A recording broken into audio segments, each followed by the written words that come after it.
नमस्कार. नमस्ते. आज आपण नेक्सस तंत्रज्ञान हे सोयाबीन ह्या पिकासाठी वापरलेलं आहे आणि त्याचा रिझल्ट अतिशय चांगल्या पद्धतीने आलेला आहे. तर आपल्यासोबत नेक्सस प्रतिनिधी आहेत घसघसे साहेब, राहुल घसघसे साहेब. तर त्यांच्याकडनं आपण ह्या सोयाबीन पिकासाठी त्या शेतकऱ्यांचं नाव व पत्ता व ह्याला आपलं नेक्सस तंत्रज्ञान कशा पद्धतीनं वापरलं हे तुम्ही तुमच्या तोंडावरून सांगा. नमस्ते, मी राहुल घसघसे, दुधगाव. ही शेत SR पाटील म्हणून सांगलीचे सर आहेत. SR Patil sir. अच्छा. चोपन जमीन शार्पडयुक्त जमीन आहे. ओके. ह्या सोयाबीन पिकासाठी आपल्या नेक्सस कंपनीचे इफेक्ट, बुस्टर, रायझॉन आणि हे ह्या तीनच झाईम ग्रो या 3 प्रकारचे आम्ही औषधाची फवारणी केली. फक्त एकच फवारणी घेतलेली आहे. एकच फवारणी झाली आपल्याला. एकच फवारणी झाली. कमीत कमी त्याची तारीख 24 जुलैला पहिली फवारणी घेतली. त्यावेळेला पीक केवढ्या अंतरावर होतं, केवढी होती? लहान होते, एकदम गुडघ्याच्या खाली होती. बरं. आणि फुलकळीची सेटिंग इतकी जबरदस्त झाली आणि शेंगा दाखवा. जी शेंग भरणारे आहे आता ती एका म्हणजे 2 टोकानं घातलेल्या 2 टोकाने कमीत कमी 100 शेंगा येते. एका ह्याला 100.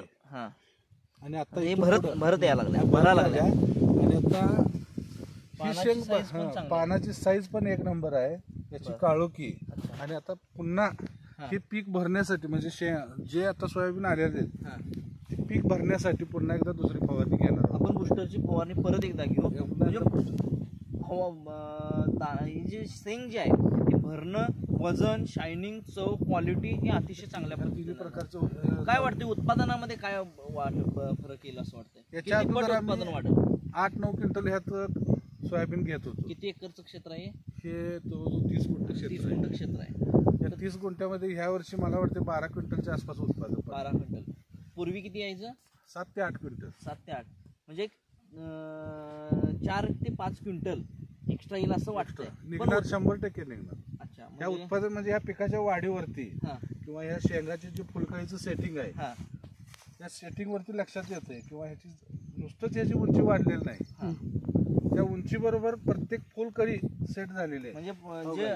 म्हणजे उंची वाढलेली असेल, खाली शेंगा आहेत, खालनापासून वरपर्यंत शेंगा आहेत, पूर्णपणे शेंग भरत आली. ओके. पानाची जाडी पण चांगल्या पद्धतीने आहे, त्यामुळे प्रकाश संश्लेषण क्रिया चांगली होणार आहे आणि अन्न जे आहे ते चांगल्या पद्धतीने मिळणार आहे. सगळ्यात महत्वाचं काय, जे रायझॉन म्हणजे फवारणीला वापरले त्यात किडीचं कंट्रोल इतकं जबरदस्त झाले, मुळीला लागलेलं नाही आणि पानानं सुद्धा कंट्रोल मध्ये आलेलं आहे. म्हणजे रोगप्रतिकार शक्ती पण हे चांगल्या पद्धतीने वाढवत आहे असं तुमचं मत आहे. ओके.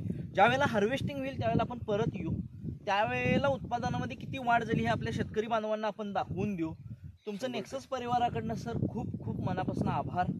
ह्या सोयाबीन पिकासाठी जसं वापरला तसं ह्या तुमच्या पंचकृषीमध्ये इतरही पिकाला शेतकऱ्यांना द्या. आपलं एक विजन आहे, शेतकऱ्याचं उत्पादन खर्च कमी झाला पाहिजे आणि उत्पादन वाढलं पाहिजे. त्यासाठी सर आपण काम करतोय आणि हे प्रॅक्टिकल आपण दाखवतोय. प्लांटेशन पासून हार्वेस्टिंग पर्यंत आपण शेतकऱ्याच्या सोबत असतो. ओके सर, धन्यवाद. थँक्यू.